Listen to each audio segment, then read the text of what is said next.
ሰላም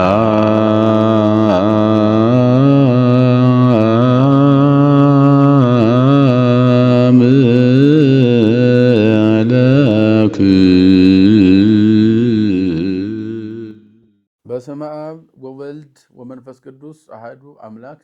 በመላው ዓለም የምትኖሩ የእግዚአብሔር ቤተሰቦች እንደምን አላችሁ? እንደምን ከረማችሁ? እስከዚህ ዕለትና ሰዓት ያደረሰን የሰራዊት ጌታ እግዚአብሔር አምላካችን ከፀሐይ መውጫ እስከ ፀሐይ መግቢያ በፍጥረታት ሁሉ አንደበት ስሙ የተመሰገነ ይሁን። እንደ እግዚአብሔር መልካም ፈቃድ ዛሬም የሐዲስ ኪዳን ተከታታይ ትምህርታችንን የሉቃስ ወንጌልን እንማማራለን። የሉቃስ ወንጌል ምዕራፍ 18ን ዛሬ እናያለን። ምዕራፍ 18 ምን ይላል? ስለምን ይናገራል? በውስጡስ ምን ታሪክ አለው? ጌታችንስ እንዴት አስተማረ? ያንንስ ወንጌል ወደኛ ህይወት እንዴት እንተገብረዋለን? ምን ለኛ ህይወት የሚያስተምረን ነገር አለ የሚለውን ነገር በተለያዩ ምሳሌዎች ጌታችን አምላካችን መድኃኒታችን ኢየሱስ ክርስቶስ ለህዝቡ አስተምሯል፣ ወይም ለኛ ህግ አድርጎ ሰርቷል። በዚህ ህግ ዓለም ይመራ ዘንድ ይኖር ዘንድ ግድ ነው። ወንጌል የፍቅር፣ የርህራሄ፣ የደስታ፣ የአንድነት፣ የምሕረት፣ የሰላም ህግ ናት። ምክንያቱም የሰራትም ሰማይና ምድርን የፈጠረ በለቢሰ ስጋ ስጋን በመልበስ በተዋህዶ የተገለጠ ወቀደሳ ለሀገር በኪደተ እግር እንዲል በእግሩ እየተመላለሰ ዓለምን ያስተማረ መድኃኔ ዓለም የሰራት ህግ ናት ወንጌል። ስለዚህም ነው ጠዋት ማታ የሚሰበከው ወንጌል ዓለም ሁሉ ወደ መንግስተ ሰማያት እንዲገባ የተጠራበትም ደግሞ የሰላም ጥሪ ነው፣ የፍቅር ጥሪ ነው ወንጌል ማለት ነው። ምን ይላል? 18 እንመልከተው። ምዕራፍ 18 ላይ ስንሄድ የሉቃስ ወንጌል ወይቤሎሙ በምሳሌ ከመዘልፈ ይጸልዩ ወይትሐከዩ፣ ጠዋት ማታ ለሚጸልዩና ክፋት ተንኮል በውስጣቸው የሌለ ሰዎች ያለ ክፋት በጠዋት በማታ ለሚጸልዩ ሰዎች የተሰጠ ትምህርት ነው። ምሳሌ ያደረገው ደግሞ አንድ ሰው አለ። ወይቤሎሙ ሀሎ በሃቲ ሀገር አሐዱ መኮንን ዘይፈርህ እግዚአብሔርሃ ወይሐፍር ሰብአ። በአንድ ሀገር እግዚአብሔርን የማይፈራ ሰውን የማያፍር አንድ ባለጸጋ ነበረ። ባለጸጋ ሰው ነው፣ እግዚአብሔርን አይፈራም። እግዚአብሔር ይፈርድብኛል፣ እግዚአብሔር ይኮነኛል ብሎ አይፈራም። ወይሐፍር ሰብአ፣ ሰዎችም እንዲህ ያደርጉኛል፣ እንዲህ ይሉኛል፣ እንዲህ ያሙኛል፣ እንደዚህ ይነቅፉኛል ብሎ ሰውን የማያፍር እግዚአብሔርን የማይፈራ አንድ ባለጸጋ ሰው ነበረ ብሎ ይጀምራል። ወሀሎ ታሕቲ እቤርት በይእቲ ሀገር ወኮነት ትመጽእ ሀቤሁ ወትብሎ ኮንነኒ ምድዌ። ይቺ አንዲት ሴት ደግሞ በዚያው ሀገር ነበረች። ይሄ ባለጸጋው እግዚአብሔርን የማይፈራ ሰውን የማያፍር ነው። በአንጻሩ እንደገና አንዲት ሴት ነበረች፣ ምስኪን ሴት በዚያው የምትኖር በዚያው ሀገር እና ጠዋት ማታ ፍርድ ፈልጋ ወደ እሱ ትገሰግሳለች። ዳኛ ነው፣ አገር መሪ ነው፣ ፍርድ ይሰጣል። ፍርድ ይሰጠኛ ብላ ጠዋት ማታ ያለ እረፍት ጠዋት ማታ የምትጮህ አንዲት ሴት ነበረች። እባክን ፍረድልኝ፣ ከጥላቶቼ ፍረድልኝ፣ ተበድያለሁ እያለች የተበደለች አንዲት ሴት ነበረች ይላል። ዋህበያ ዋጎንዲያ ወእምዝ ሀለይ ወይቤ እመ ይፈርሆ ለእግዚአብሔር ወይሐፍር ሰብአ። ብዙ ጊዜ ካዘገያት በኋላ አንድ ቀን ግን ወደ ልቡ ተመለሰና ምንም እግዚአብሔርን ባልፈራ ሰውንም ባላፍር ልፍረድላት ብሎ አሰበ። እትቤቀላቲ ይላል ከመይታምጤኒ ዛቲ እቤር ከመይትምፃ ወይታስርሐኒ ዘልፈ፣ እንዲያታደክበኝ ዘወትርም እንዲያትዘበዝበኝ፣ ማለትም እንዲያትዘበዝበኝ የመጽሐፍ ቅዱስ እንትን ሲሆን አማርኛ እንዲያትጨቀጭቀኝ፣ እረፍት እንዲያትነሳኝ፣ እንዲያታደክመኝ ማለት ነው። ስለዚህ ይችን ሴት ልፍረድላት ብሎ አንድ ቀን አሰበ። አሁን ለእግዚአብሔር ብሎ አይደለም፣ እግዚአብሔርን ፈርቶ አይደለም፣ ሰውን አፍሮ አይደለም፣ ለሰውን ብሎ አይደለም። እንዲያትጨቀጭቀኝ፣ እንዲያትዘበዝበኝ፣ እረፍት እንዲያትነሳኝ ይችን ሴት ልፍረድላት ብሎ አሰበ። ወይቤሎሙ እግዚእነ ስሙ ዘይቤ መኮንነ አመፃ። ይሄ አመፀኛ ፈራጅ ዳኛ ያደረገውን ስሙ። ኢይፈትኑ እንከ እግዚአብሔር ለሕሩያኒሁ እለ ይግዕሩ ሀቤሁ መዓልተ ወሌሊተ ወይትየገሶሙ። በእውነቱ እንግዳ ይህ ሰው እንደዚሁ ጨቀጨቀችኝ፣ እረፍት ነሳችኝ፣ ዘበዘበችኝ ብሎ ይሄ ክፉ ዳኛ ለዚች ሴት ከፈረደላት ጠዋት ማታ በመዓልትም በሌሊትም ደጅ የሚጠኑትን በትዕግስት የሚለምኑትንማ ልጆቹን እግዚአብሔር እንዴት አይሰማም ይላል። ይሄ ነው እንግዲህ ጠዋት ማታ መጸለይ። እንደው አንኳኩ ይከፈትላቸዋል ከሚለው ጋር ነው የሚተረጎመው። በርምቱ አንኳኩ ይከፈትላቸዋል። ሰው ያለ እረፍት መጸለይ ተገቢ ነው። የሚነሳን ነገር እግዚአብሔር የለም፣ ሁሉን ያደርጋል። አንዳንድ ጊዜ እንደውም ሰዎች የሆነ ነገር ለምነን ትንሽ ሲዘገይ ለምን እግዚአብሔር ረሳኝ? ለምንድነው እግዚአብሔር እኔን አልፈጠረኝም ወይ? ለምንድነው እግዚአብሔር እኔን ማያየኝ? እንደዚህ አይነት ክፉ ቃላት የምንናገር ሰዎች አለን። ወገኖች ሁሉንም መጽሐፍ ቅዱስን ስንመለከተው የሚያስተምረን ትዕግስት የሁሉ ነገር መሰረታዊ ነገር እንደሆነ የሚነግረን መታገስ። ምክንያቱም እግዚአብሔር ለኛ የሚነሳን ነገር የለም። እግዚአብሔር ለኛ ለልጆቹ የሚነሳን ነገር የለም። ትዕግስት ግን ያስፈልጋል። አንዳንድ ጊዜም ደግሞ የሚዘገየው የጠየቅነው የለመነው ነገር ለኛ ለልጆቹ የማይጠቅም ከሆነ ላይ አይሰጠንም እግዚአብሔር። ለምን? ለኛ መልካሙን እንጂ ክፉ ነገር እግዚአብሔር ስለማይሰጥ ማለት። ይህን ማሰብ ያስፈልጋል። በትዕግስትም እግዚአብሔርን ደጅ መጥናት ያስፈልጋል። ይቺ ሴት ጧት ማታ ተጮኻለች። ሰውየው እግዚአብሔርን ባይፈራ ሰውንም ባያፍር ዙሮ ፈረደ። እሱ ከዚህ ከነገር ከጭቅጭቅ ለመዳን ነው። ይሄ እንደዚህ ሆኖ እሱ ሰልችቶ ነው ይሄንን የፈረደላት ማለት ነው። በሌሊትም በቀንም ጧት ማታ የሚለምኑ ግን ልጆቼንማ እኔ እግዚአብሔር አምላካቸው እንዴት ታግሰውማ ደጅ ለሚጠኑ ለልጆቼ የሚፈልጉትን እንዴት አላሟላም ይላል የሰራዊት ጌታ እግዚአብሔር። ስለዚህ የምንፈልገውን ነገር ታግሰን ከኃጢአት በስተቀር መልካሙን ሁሉ እንጠይቀው እግዚአብሔር። እግዚአብሔር የማይሰጠን የማያደርግ የለም። ጨለማ የመሰለን ጊዜና ሰዓት ሁሉ ያልፋል። ያጣነውን ነገር ሁሉ እግዚአብሔር ይሰጣል። ግን ምን ያስፈልጋል? እንደዚህ ሴትዮ ጧት ማታ እግዚአብሔርን በጸሎት መጠየቅ፣ እስከ መጨረሻው መታገስ ያስፈልጋል። ወንጌል የሚነግረን ይህን ነው። እወብለክሙ ከመ ይትፌሳህ ሎሙ ፍጡነ ወባሕቱ ወልደ እጓለ እመሕያው ወፂኦ ይረክብኑ እንጋ ሃይማኖተ በዲበ ምድር። እውነት እላችኋለሁ ያን ጊዜ ፈጥኖ ደስ ይለዋል። የሰው ልጅ ወደዚህ ምድር መጥቶ ግን በዚህ ምድር ላይ ለፍርድ ሲመጣ ሰው በሃይማኖትና በእንዲህ አይነት ጽናት ሊያገኝ ይችላልን ብሎ በጥያቄ ሳይሆን በአራት ነጥብ ዘግቶ ያስቀምጠዋል። በእምነት የኖሩ ሰዎች፣ በትዕግስት የኖሩ ሰዎች የማያልፍ ዋጋ እንደሚያገኙ ማለት ነው። ይቀጥልና እዚህ ፈሪሳዊና ደግሞ መጸብሐዊን ስለነሱ ምሳሌ አድርጎ አሁንም የምሳሌያዊ ትምህርት ይሰጠናል ጌታችን ኢየሱስ ክርስቶስ። በአብዛኛው በምሳሌ ነው። በተለይ የሉቃስ ወንጌል ምሳሌ ይበዛበታል። ምሳሌ ደግሞ ያስፈለገው የማናውቀውን ነገር በምናውቀው ነገር ሲነግሩን በቀላል ስለምንረዳ ምሳሌ ያስፈልጓል ማለት ነው። ለምሳሌ ነገረ ሥላሴን ዝም ብሎ ሥላሴ አንድም ሶስት ናቸው ቢሉን አይገባንም። ምክንያቱም ይህ አእምሮ በላይ ነው፣ ይረቃል። በመላእክትም በሰውም ዘንድ የተሰወረ ረቂቅ የሆነ ምስጢር አለ ውስጡ ነገረ ሥላሴ ማለት ነው። ግን ሥላሴ አንድም ሶስትም መሆናቸው ፀሐይ ሶስት ነገር አለው፣ ክበብ አለው፣ ሙቀት አለው፣ ብርሃን አለው። በክበቡ አብ፣ በሙቀቱ ወልድ፣ በብርሃኑ መንፈስ ቅዱስ።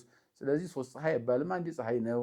አብ ወልድ መንፈስ ቅዱስ በስም በአካል በግብር ሶስት ቢባሉ ሶስት አምላክ ብለን ግን አናምንም። አንድ አምላክ ብለን በቀላሉ ፀሐይን ስለምናውቃት በፀሐይ ነገረ ሥላሴ እንረዳለን።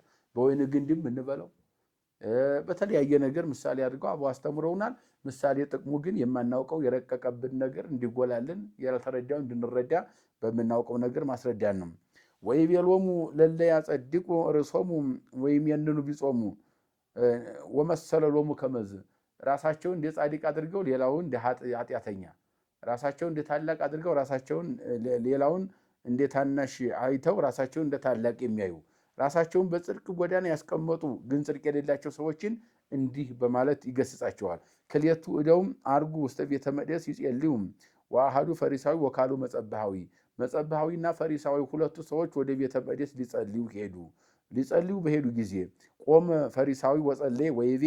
ፈሪሳዊው ሰው መጀመሪያ እንዲህ ብሎ ጸለየ። አኩተከ እግዚኦ ዘይረሰይከኒ ከመ ባዕዳን ሰብእ ወኃያድያን ወአማጽያን ወላይሐውር በሲተ ብእሲ ወይ ከመ ዝንቱ መጸብሐዊ። ስለ ኃጢአት ወደ ዝሙት፣ ወደ ስርቆት፣ ወደ ቀማኛነት የሚሄዱ ሰዎች አሉ። እንደነዚያ ስላላደረከኝ አመሰግንሃለሁ። ራሱን ከፍ አድርጎ ፈሪሳዊ ነው የሚጸልየው። እንግዲህ የፈሪሳውያን አንዱ መገለጫቸው ራሳቸውን መካብ ነው ብለናል። ሌላውን ዝቅ ራሳቸውን ከፍ ማድረግ ነው እና ራሱ እንደ ጻድቅ አድርጎ ወደ ቀማኞች መካከል ያልደመርከኝ ወይም እንደ ቀማኛ ያልቆጠርከኝ፣ እንደ ዝሙተኞች ያልቆጠርከኝ፣ እንደዚሁም እንደ ሌቦች ያልቆጠርከኝ፣ እንደ ኃጢአተኞች ያልቆጠርከኝ፣ እኔን ንጹሕ ያደረከኝ ተመስገናል። እንግዲህ ሰው ንጹሕ አድርገኸኛል ብሎ አይጸልይም። በደለኛው ልጅን ይቅር በላይ ነው። ጽድቅም እየሰሩ አባቶቻችን ቅድስና ደረጃንም እየረገጡት አልፈው ብዙ ነገር ከሕግ በላይ ሁነው እንደው መልዕልተ ሕግ አበዊነ ይላል አባቶቻችን። ከሕግ በላይ ሲል ሁሉን ነገር ይሄ እንደው ንጽሐ ስጋውን አልፈውት ንጽሐ ልቦና፣ ንጽሐ ስጋ፣ ንጽሐ ነፍስ ወደ ንጽሐ ልቦና እየገሰገሱ ያሉት እንኳን ኃጢአተኛውን ባሪያህን ይቅር በል ነው የሚሉት። እና ሰው ሲጸልይ በደለኛ ልጅን ይቅር በላይ ብሎ ነው የሚጸልየውና ይሄ ግን ራሱን ጻድቅ አድርጎ ጻድቅ ስላደረከኝ ከዚህ ሁሉ ዓለም ከሚሰራው ኃጢአት ሁሉ ኃጢአተኞች ሰዎች ከነኛ የለየኸኝ ተመስገንልኝ እያለ መጸለይ ጀመረ። ከዚያ አንሰ ጸውም ሰኑየ ዕለተ በሳምንት 2 ቀን እኔ እጾማለሁ አለ። ወአበው አስራተ ደሁ ለኩሉ ዛጥረይኩ ካገኘሁት ሁሉ አስራትን በጊዜው አስገባለሁ አለ። ይሄንን ሁሉ ያው ይሄ ግዴታው ነው። ይሄን መስራት አልሰራውም፣ ቢሰራውም ግን ግዴታው ነው። ይሄን ማድረግ ምንም አያመጻድቅም። አስራት ማስገባት አያመጻድቅም። በእርግጥ በረከት ነው። ለእግዚአብሔር የሚገባውን ነገር ነው ያደረግነው። ቅድም እንዳልነው ሰርታችሁ አልሰራንም በሉ እንጂ እኛ ሰራን ብላችሁ አትመጻደቁ ነው። ስለ ጽድቅ ስራ ሲሰራ ሁሉም ነገር ምንም አልሰራውም ተብሎ ራስን ባዶ ማድረግ በእግዚአብሔር ዘንድ አስፈላጊ እንደሆነ አልተረዳም ሰውየው። ወመጸባሃዊ ሰቆመ ምርሁቅ ወይ ፈቀደ ያን ሳይንቲሁም ያ ግን መጸባሃዊ ግን ሰውየው ግን እሱ ግን መጣና ምን አለ በትትና አይኖቹን እንኳን ቀጥ አድርጎ ወደ ላይ ማየት አልቻለም።